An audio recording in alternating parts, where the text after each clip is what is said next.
So, what is a tree? There's no fixed definition of what a tree is, as it varies all over the world.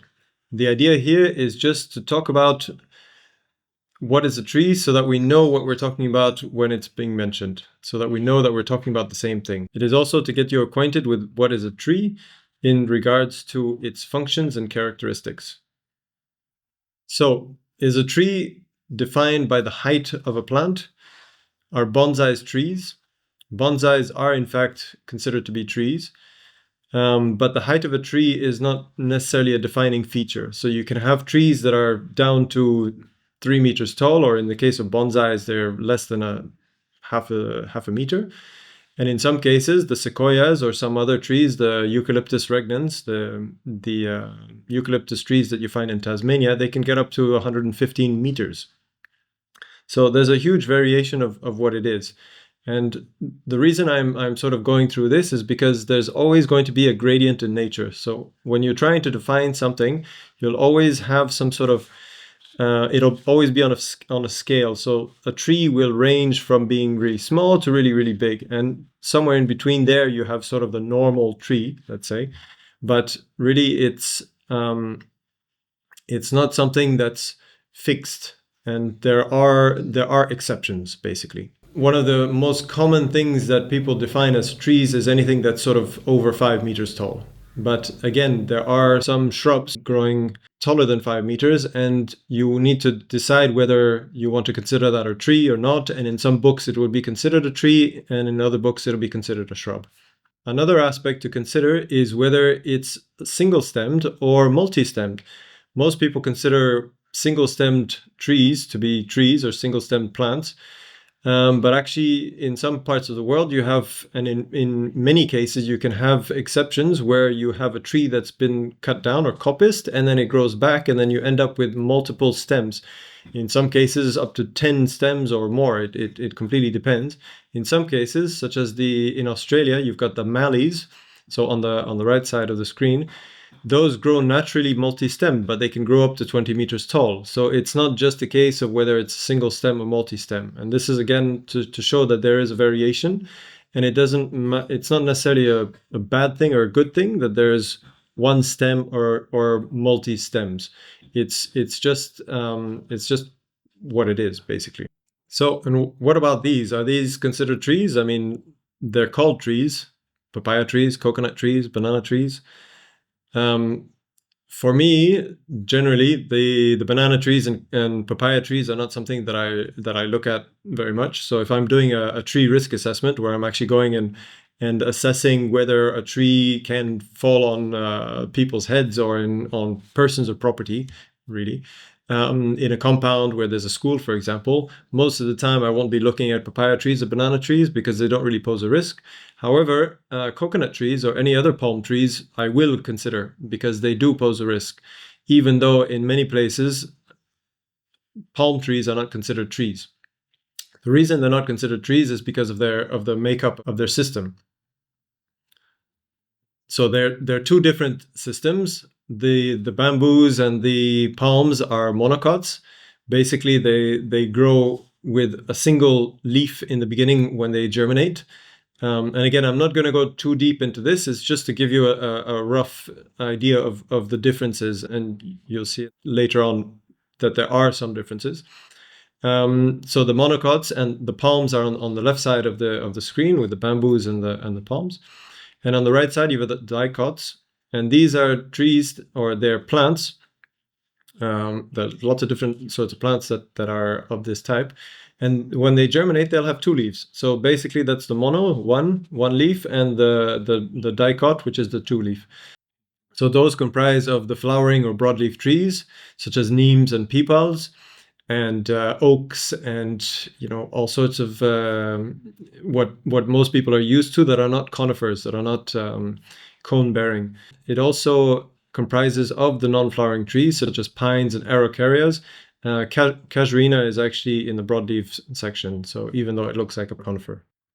So one of the biggest defining features of what is a tree is actually how it's made up inside. And you have the the woody aspect. If it's not woody, it's usually something that will be lasting only for a year or less than a year, like a tomato plant or anything that's herbaceous generally.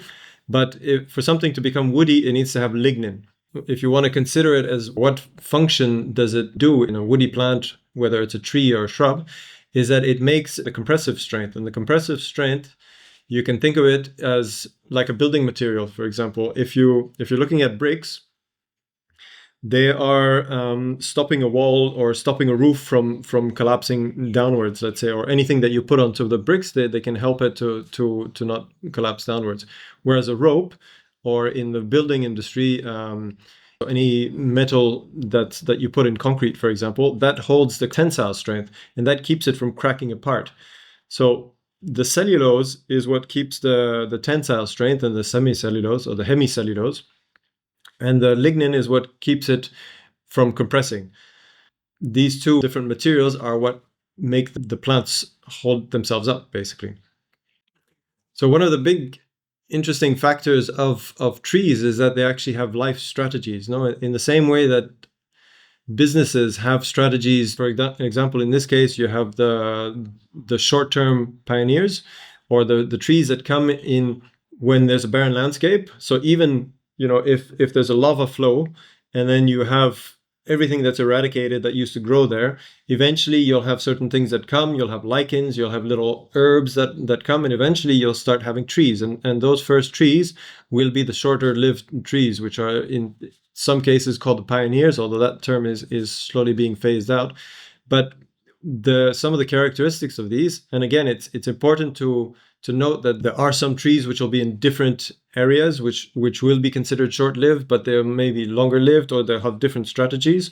But generally, you can consider the short-lived, medium-lived, and the longer-lived trees. But for example, the shorter-term trees, they will be much less likely to rely on animals and birds for pollination and dispersal of seeds, because they're not around, because there's just no habitat for them. Whereas the longer lived will rely more on that sort of association. So they'll be much more wind pollinated and propagated. They're also not interested in being around for very long, so they're not interested in having many defenses. So they're not going to be dealing with damage to their branches or their roots and such, and that's why often they're more likely the ones that will be coming down in storms. So just some examples of shorter term trees of more pioneer species in South India. And again, these are considered exotic alien species, but they're species that come in and die very shortly after, in less than 30, 50 years, let's say. So you have the Acacia auriculiformis and you have Glossinia leucocephala. And both of these are very short-term, short-lived species. And in Europe, in more temperate regions, you will have Betula pendula or other variants of Betula, of birch trees. So they're usually the shorter-lived trees. So more medium-term trees, you can look at trees such as a weeping willow or the African mahogany, Caia senegalensis or Salix babylonica. And they're both trees that don't necessarily live a very long time, but they have sort of different strategies to deal with reproduction. So whereas the short-lived trees were really there, they came in, they lived fast, they reproduced, and then they died. These will be around for a much longer period. They will often be able to reproduce vegetatively, which means you can make clones out of them, which means you can make cuttings. So in the case of the weeping willow, for example, it's often found near rivers, because eventually what happens is that a branch will break and then it will go downriver, and at some point somewhere it'll get lodged and it will start rooting there, and then you'll have a clone of the sort of mother tree, if you'd like, and you'll have another tree that grows there, and again it can continue and go more downstream. But it's just another way of propagating, and it's not necessarily variation with regards to the genes, but it's just, there's more of the same, but it's still managing to populate, and they're still very capable species. And what's interesting with these often is that they still grow really fast. The short-term trees grow fast. The medium-term trees also grow pretty fast. And what they tend to do is that instead of dealing with issues such as using extractives or sort of tannins or fungicides to deal with fungi coming in and decaying their wood, they end up just outgrowing things because they grow so fast. They just grow faster than whatever decay is coming in. So they don't actually deal with it in a prohibitory manner. So like slowing down the growth of something else that may be affecting them. They just end up growing faster than it. Again, this is a broad view of how these trees function, but it's just to get an idea of that there are different strategies in place for different trees. I'm not trying to define them exactly. I'm just trying to show that there are variations.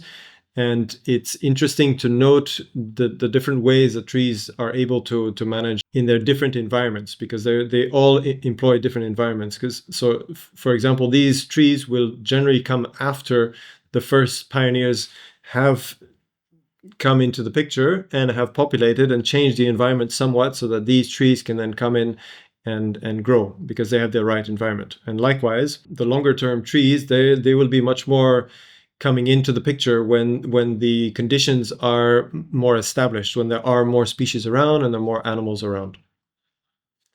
So the long term are slow and steady, essentially, and they have extractive. So they'll deal with the wound in the sense that they'll really try to stop the wound in its tracks. They're not necessarily going to outgrow anything, but they're just going to deal with it, such as with fungicides, and how, in the same way that you would use herbicides and fungicides and that sort of thing. These guys use extractives to be able to stop the growth of fungi and things like that. And they're there for the really long term. They're there for hundreds of years, thousands of years in some cases. And so that's why they need to employ these strategies to be able to actually be there for such a long time. They can't just keep on growing and growing and growing faster than the disease. They need to actually deal with it in a more proper way.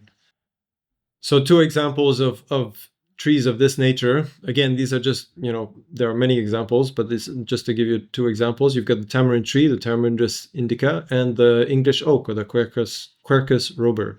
So these are both trees that will grow for hundreds of years. In some cases, I mean, there's a saying with at least with the oak tree, is that it lives for sort of 700 years and then it dies for 700 years because it's such a slow process for everything to go. So it's a very interesting way to look at things. It's really important to note that trees are not individuals in the same way that we're understanding that we have a lot of bacteria in our bodies, in our microbiome, that we're made up of a lot of other cells that are not the human cells. More and more we're realizing that trees are not necessarily just a single individual, but they're sort of an ecosystem in themselves. So they're an ecosystem within an ecosystem, and they have associations with mycorrhizal fungi, with bacteria, and they need these associations to survive. So they can't just be planted on their own. And I mean, in my personal experience, I've in some cases gotten plants from South America or something, and they were not growing. And I can only assume that the reason they were not growing at all, they would germinate and then they would basically get to a certain size and they would just die. And the only logical explanation is that they just did not have the appropriate associations with the microbes that they needed to be able to continue surviving. So common names versus scientific names. The reason I bring this up is that there are a lot of common names for trees, and some of them are fine. They're known throughout the world as the same thing, but in some places you have really big discrepancies. And it's important to keep in mind what is a scientific name, even if you want to use the common name.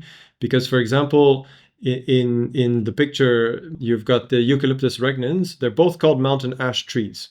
One of them is a really small tree that grows, I mean, I used to see it in the UK, and the other one is from Tasmania, and that's the tallest flowering tree in the world. So you go from a sort of tree that's about 10 meters tall to a tree that can potentially reach 130 meters tall. And it has the same common name. So scientific names are much more precise. You will have changes in scientific names, but you will never be able to say, oh, this is a Eucalyptus regnans, and get it mixed up with a Sorbus acoparia, because it's 2 completely different species in different genuses and different families. And so it's just much more precise. Whereas the tulip tree, for example, you have the African tulip tree, and you have the liriodendron, which are two completely different trees again. And there are a lot of examples like that. So you can have a lot of misunderstandings of what species you're speaking about. In some cases, in planting schemes and such, you really want to be clear on what it is that you're proposing or speaking about.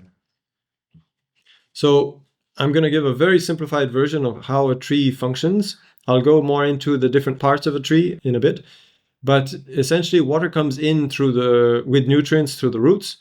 The leaves produce the sugars using sunlight, CO2, and water using the photosynthesis process.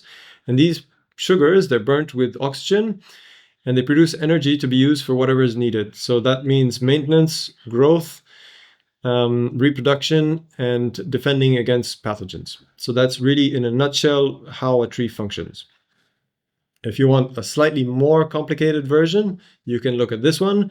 This will give you the sort of formulas for what sugars, the glucose essentially that's produced, and how it's being turned into ATP, so adenosine triphosphate.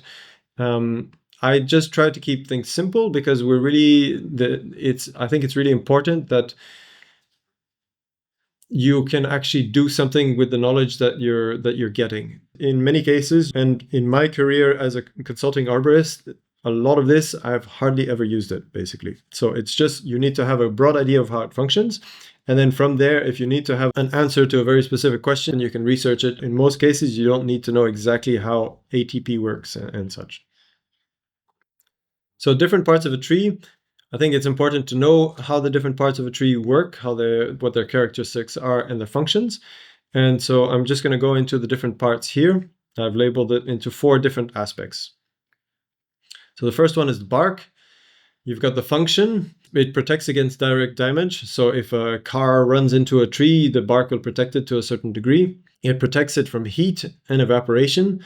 So it's like a blanket, an insulation, because you don't want the tree to be losing water. There are holes throughout the stems, and the bark works as a protection so that it doesn't lose water or get too hot. It provides entry points for gas exchange and water loss. So in some cases, you do want water loss, and you also want gas exchange for the chemical processes that happen in the tree, such as using the energy, for example, in different parts. So the characteristics of the bark is that it's either thin or thick. Sometimes it's obvious why it's thin or why it's thick, but sometimes it's not so obvious. For example, the sequoias in California, they have really, really thick bark to protect them from fire. But in other places, where like the eucalyptus trees, often there's 700 species of eucalyptus trees, so there's a huge variation between them. But you have some trees within those species which will have thick bark and thin bark. But one of the characteristics in Australia is that you do have a lot of fires.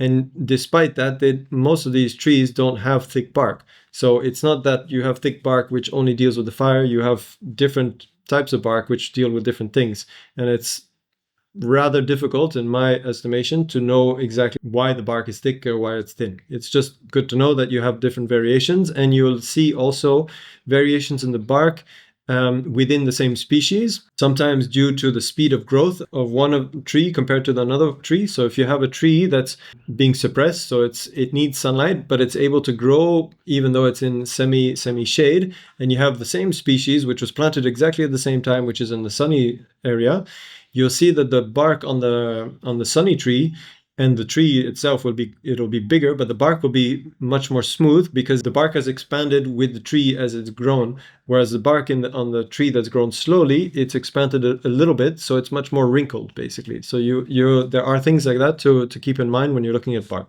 So another characteristic is it's generally waterproof, again, to a certain degree.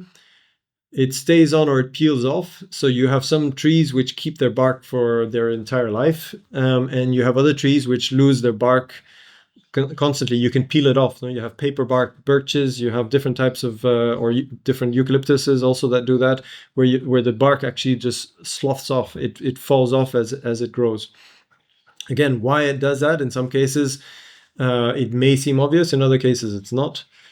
One of the advantages, for example, of London plains is that they lose their bark, and with it they lose the pollution that they've accumulated within that bark. So in some cases, in urban settings, it can be a bonus, but I really doubt that they evolved in order to get rid of the pollution that's in their bark, so that they wouldn't assimilate it into their system.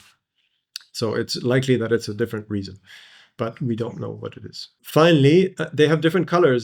Some of these colors are obvious, why they are what they are. So, for example, a white bark will reflect a lot more heat than a dark bark. So you would expect in areas where it's very hot that they'd be more white, and very cold that they might be more dark.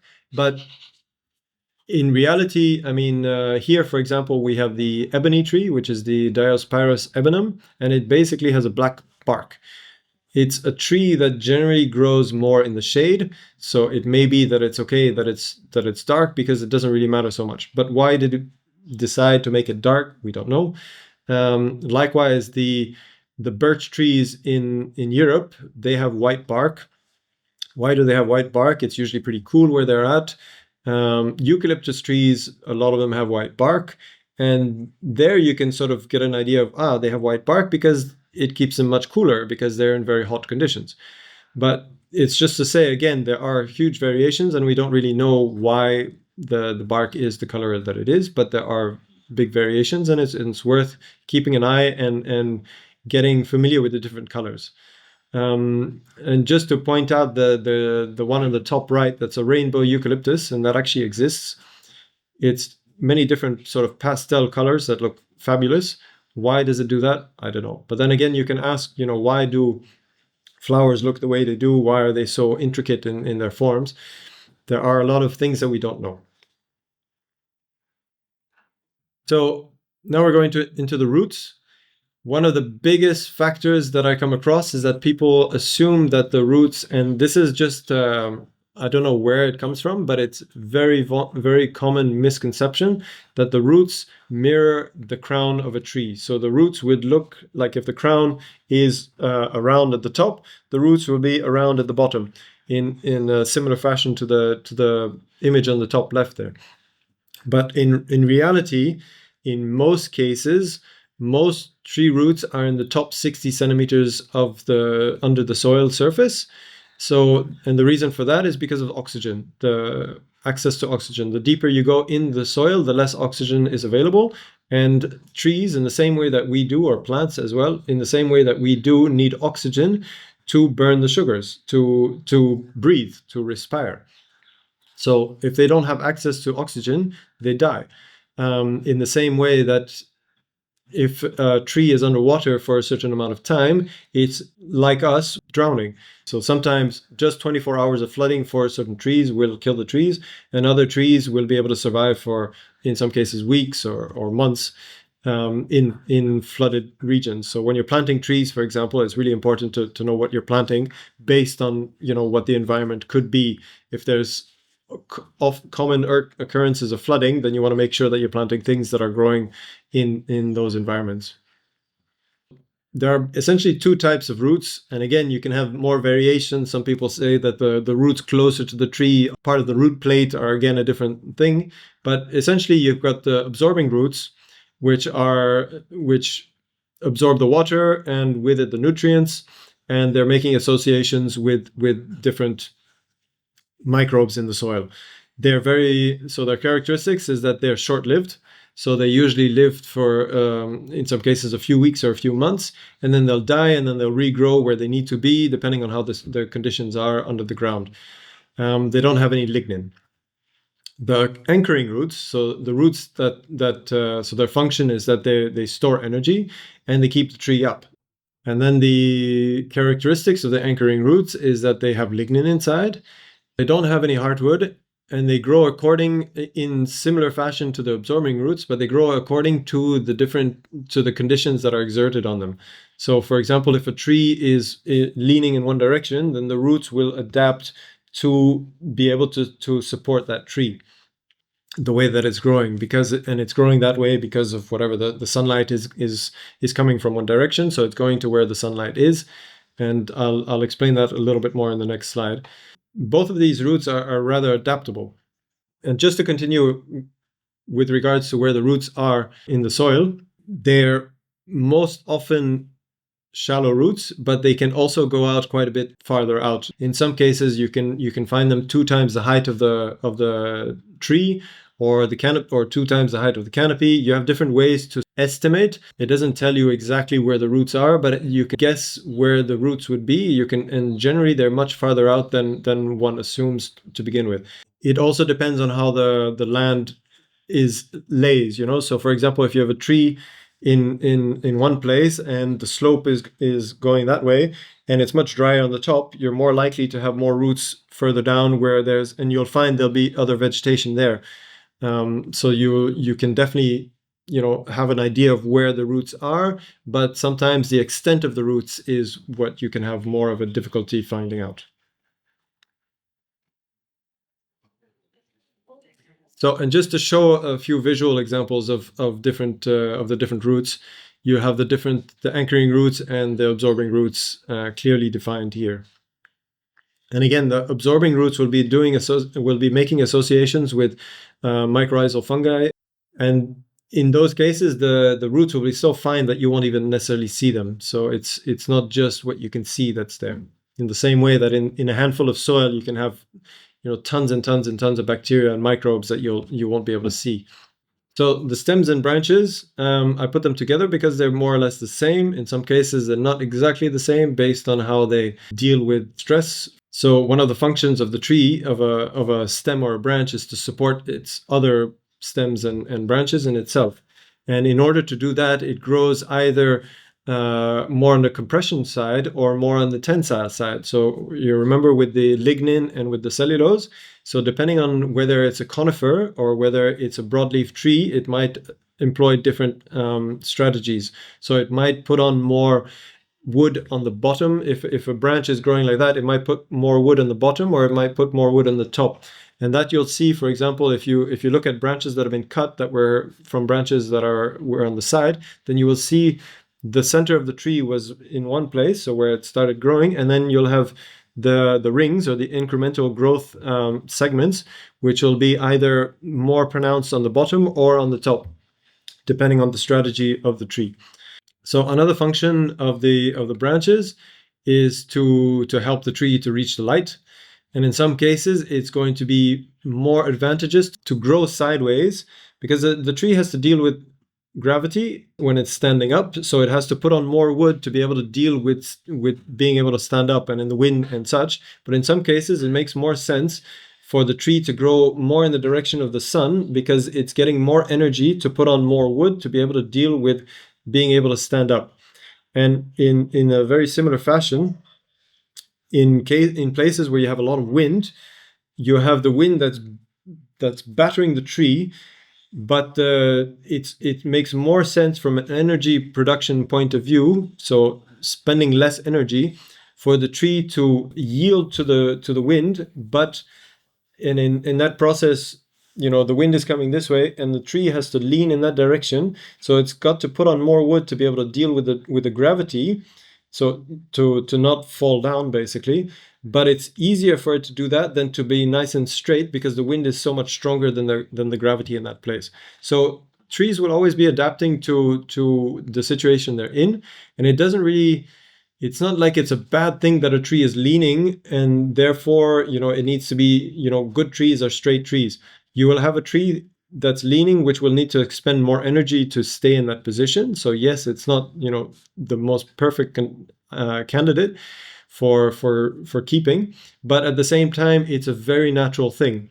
In forests, you don't have trees that are 5 or 6 or 7 or 10 meters apart. You have some trees which are leaning right next to each other, and they grow fine for centuries. So it's really a case of assessing how a tree is doing, whether it's okay health-wise and structurally, not necessarily just that it's all alone by itself or that it's completely straight. So stems also store energy in the same way that roots do, and in different times of the year there may be more energy stored in the roots or more energy in the stem. In some cases, for example, in Europe, there'll be more energy in the roots, or in temperate regions in the roots in the winter, because the chances a storm comes through and the tree loses some branches is higher And so it makes more sense that it keeps the energy in the roots, because the roots will not be lost during the storm. The stems and the branches obviously transport water and nutrients. So first it goes through the roots, and then it goes through the xylem, so inside the trees, through the vessels, into the various parts. The water and the nutrients go to the leaves, or the water does anyway, and the nutrients, it depends on where it needs to go. It transports the energy back that's produced from the leaves and into wherever it needs to go again. It's important to note that branches are self-sustaining, which means that they will not be, some people will say, oh, that branch down there, it's taking energy away from the tree. And actually, if a branch does not produce enough energy to be able to maintain itself and to grow, it's actually going to eventually, and that's why branches in the shade, they will eventually die off, because they don't have enough energy to sustain themselves. But they'll continue for some time, and what often happens is that the tree will outgrow the branch, and it'll actually girdle the branch, it'll kill the branch, or the branch will just not have enough energy, but it won't give energy to that branch. So the branch will be taking water and nutrients, but it won't be getting energy from anywhere else but itself. And again, there are surely some variations, some gradients of that, but generally that's the case. So it makes more sense for a tree to have more branches that sustain themselves than to say, oh, if we remove those branches, that tree will grow faster. Because if you remove branches, and again, I'll go into the leaves in the next slide, you're removing the energy producing aspects, you're removing the solar panels. So you're slowing the growth of the tree down. So the characteristics of the stems and the branches is that they grow in relation to the stress or stresses, as I was mentioning.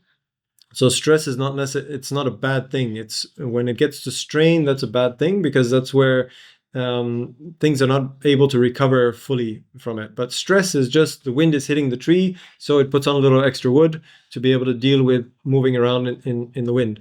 And it's just a completely natural thing. They also grow with regards to the other conditions and the species. So if there's more sunlight, it may grow faster depending on what species it is. Another aspect to consider is that generally the top branch suppresses the lower branches. So you will have the leader, which will be devoid of certain hormones that the other branches will have. So it won't have those hormones. So it means it stays as a leader, but the other branches are suppressed because of those hormones. Again, that's not a entirely foolproof concept, because you'll maybe have come across a tree which had a leader, and then all of a sudden there's a side branch that starts coming over and it starts taking over, and that becomes a leader. And the reason for that is generally that the conditions have been where the sunlight is coming much more in that direction where the new leader is coming from. And so it's promoted the growth much more than the original leader, because the leader has, for whatever reason, been getting less sunlight. And so despite this sort of suppression of the other branches, it will adapt to the conditions.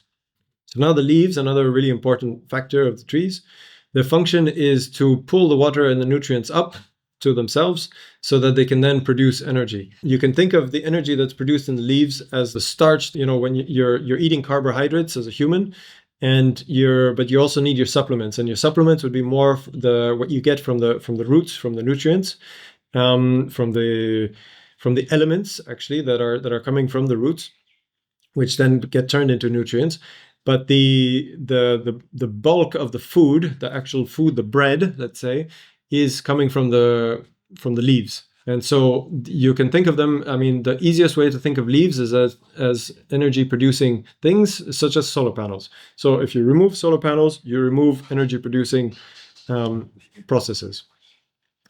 Another function that they perform is that they cool the tree. So an interesting thing to look at is if you have an infrared camera and you look at a tree, and where it's cooler, you'll think, it's going to be under the shade of the tree. But if you look at the leaves, at the canopy, at the tips, you'll see that there it's quite cool. And the reason for that is because there's evaporation going on all the time. And that cools the tree, which is really important to make sure that the chemical processes within the tree function. In temperate regions, deciduous trees lose their leaves in the winter because the chemical processes are no longer efficient. And so it's just they decide, okay, we're going to lose our leaves because it's just not efficient enough, and it's more efficient to lose the leaves and then take them back later on, because otherwise we'll lose water and other things. In the same way, but in a different manner, let's say, in where we're at here in South India, deciduous trees lose their leaves not in the winter but in the summer, because in the summer it's much too hot for the processes to function efficiently in the trees, so they'll actually lose their leaves because they can't cool it enough, and so they just grind to a halt. They go into a sort of hibernation mode. But it depends on the trees. You also have evergreen species here which will continue growing, and in some cases they'll grow at times when you would expect them not to grow at all because it's really, really dry. And within that, you'll also have variations of some trees which will be deciduous only when there are very drought conditions. So when there's been no rain for a really, really long time. Where we're at, it used to be, now it's a little bit more varied, but it used to be that you had a 6 months window of no rain whatsoever. And so you have some trees which will lose their leaves, for a part of that period, and maybe not the whole time.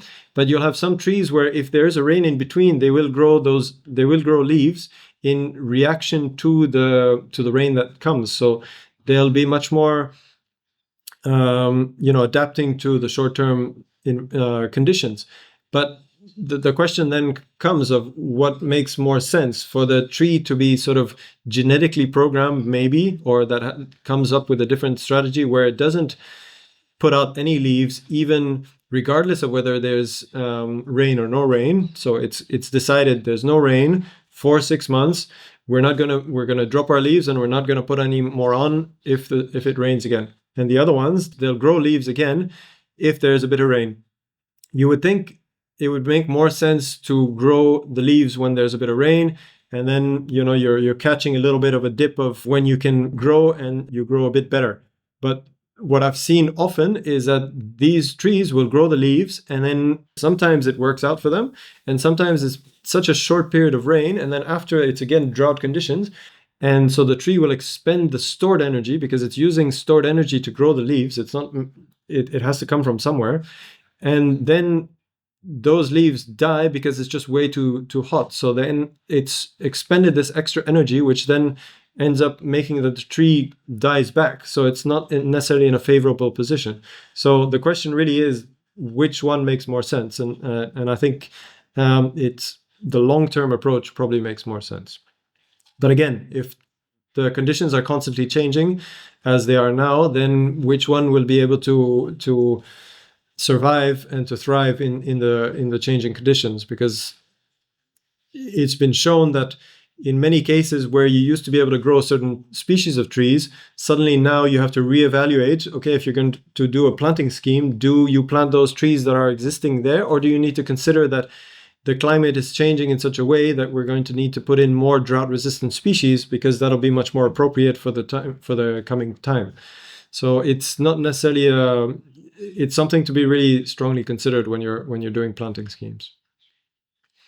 The characteristics of the leaves, they have different sizes, shapes, textures, depending, again, very similar to the bark. You have, in some cases, it makes sense. You'll have hairs growing on the leaves because it insulates the leaf from heat. Generally, you're looking at thinner leaves and bigger leaves in wetter, darker areas, and thicker, smaller leaves in more dry, where there's wind, so where there's more chance of it to rip, and where there's more water that can evaporate from thinner membranes. So if it's a thinner leaf, it's more likely to evaporate. But again, you have huge variations in that. And then again, you have some leaves which have evolved from the stem of the leaf, and they're no longer a leaf and such. So it really depends. If you start thinking of that, if you're not familiar with trees and you want to start, getting familiar with trees, start looking at the leaves. You'll see huge variations. Same with the bark. You'll see a lot of variations, and that'll open your eye to what are the different types. How can you identify the different trees? And again, I'm not teaching botany, but obviously I need to be able to identify trees, and that's it's through these means that we do that. There are some leaves which are short-lived and some leaves which are long-lived. So in deciduous species, you have generally shorter-lived leaves, and in evergreen species, they're more longer-lived. But they're all going to die. Each leaf is going to die at some point. It's just on evergreen trees, it doesn't happen in one go. So you don't see a whole blanket of leaves under the tree unless it's dying or dead, basically. But it's constantly losing leaves and needles as it continues. Again, with regards to botany, I'm not going to go into reproduction, but it happens with the flowers and the cones, also the branches and the roots. As I said before, vegetative reproduction, that's when a branch breaks and it works as a cutting, and then it'll root, and then it'll leaf again. So you'll end up with a new tree being grown. And in some cases, from a root, either a root that's been damaged, where you'll have a full tree that will just start sprouting from a root 10 meters away from the main tree. And maybe at some point, the main tree will die and then that tree will continue. So it's as if it's reproducing. So there's a lot to say in this field, but again, it's not really something that one comes across with regards to being as an arborist. So as mentioned earlier, there are different ways of growing. And mostly you'll have differences in palm trees and in evergreen and conifer trees. Not evergreen, sorry, in broadleaf trees. So in monocots or in palm trees, you will have terminal bud growth or apical growth. So it means it's growing from the top. It's growing from the center frond. That's what's growing, and then the when that finishes growing, you'll have another one which grows and another one which grows, and you don't have secondary thickening. You don't have the stem which is growing, except based on water. It's a bit of a different system. Whereas on a broadleaf tree, you'll have the tips of the branches extending. So you'll have apical growth, so at the tips, at the top, and on the sides of the tips of the branches.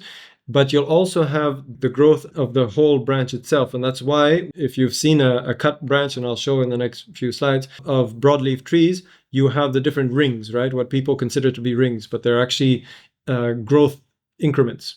So each year you have another, or each growing season rather, depending on the season of the area, you will have the tree that's growing on itself. So you start with the small sapling to begin with, and then the next year you'll have the growth on the tips of the branches and the thickness of the branches. And then the year after that, you'll have another extension of the branches, and then again a thickening of the stems and the branches. And that's why you can see the different growth increments as you go along. And that's how you can also tell the age of a tree. In some cases, it's not so easy. You have different variations where you'll have the vessels which grow in different ways, or you'll have some which have heartwood and some which don't have heartwood. You'll have a whole variation of growth in that way as well. But generally speaking, in broadleaf trees, in contrast to monocots or palm trees, the outside is what's growing, because there's a layer of cells almost on the outside that generates new cells. And that is the area where the tree is actually alive. Whereas the further you go into the tree, the more it dies, essentially. And so on some trees, you have different levels of life with regards to the increments. Sometimes you have 2 increments which are alive. Sometimes you've got 7. You'll have a variation of that, basically. But essentially, if you kill the outside of a tree, and that's why ring barking kills the tree, then you'll actually kill the whole tree. Whereas if you have the tree that's completely hollow, it can still continue growing for centuries in some cases.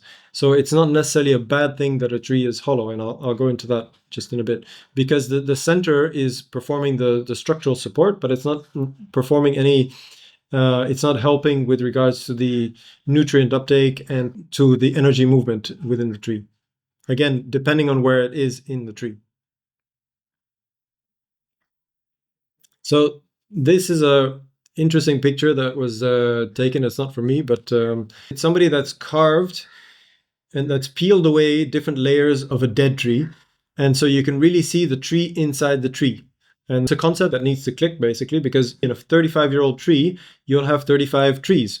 You'll have the first year tree, then the second year tree, and the third year tree, and etc. And so you can actually peel all these layers off and actually see them. So you can see that the branches correspond with where they are later on. And because they originate from the center of the tree. Each branch normally, and I'll go more into this in the pruning module, originate from the center of each tree. So you'll have a big branch which will get smaller and smaller and smaller and end up to the center of whatever stem or branch that it was growing from, and that's where it originated. So a little add-on about hollow trees. The heartwood, and again, in some trees you don't have heartwood that's not colored, so you don't see it. Trees are segmented into heartwood and sapwood. Sapwood are the growth increments where there are things still happening, the functions of the physiology of the health of the tree. But the heartwood is generally where the tannins and where the extractives and the fungicides are being put so that the tree doesn't get decayed. But it's also, it's okay that it gets decayed, but it just needs to not get decayed so fast that the tree can't put on new wood to be able to be more solid. In the same way that a hollow pipe can be as strong or stronger than a solid pipe, it's in the same manner that you're looking at trees. A tree that is hollow will not necessarily be negatively affected. Again, like in these pictures, you can see that the tree is hollow, but it's also hollow on the side of the tree, on the outside, not just on the inside. And in that case, you need to be much more careful with if you're assessing a tree, for example, because it can be that it's much more weakened because it is in that state. But that's something to look into when we're looking into tree inspections and that sort of thing. But it's just to say that hollow trees are not necessarily bad trees. And in many cases, they're a completely natural part of the process of a tree aging. And you have a lot of associations with beetles or with other insects or animals that grow or that live in those habitats because they've evolved in that way. So it's not necessarily a bad thing. And again, in some cases, you can even consider that it's a good thing because the fungus decomposes the wood inside that's dead, which means that the tree can then put roots back into itself, into that cavity, which you will see if you look at trees that have hollows. You'll see roots inside, and then the tree can actually absorb those nutrients again. And so that's kind of a way of recycling. So it's not at all to be considered a bad thing.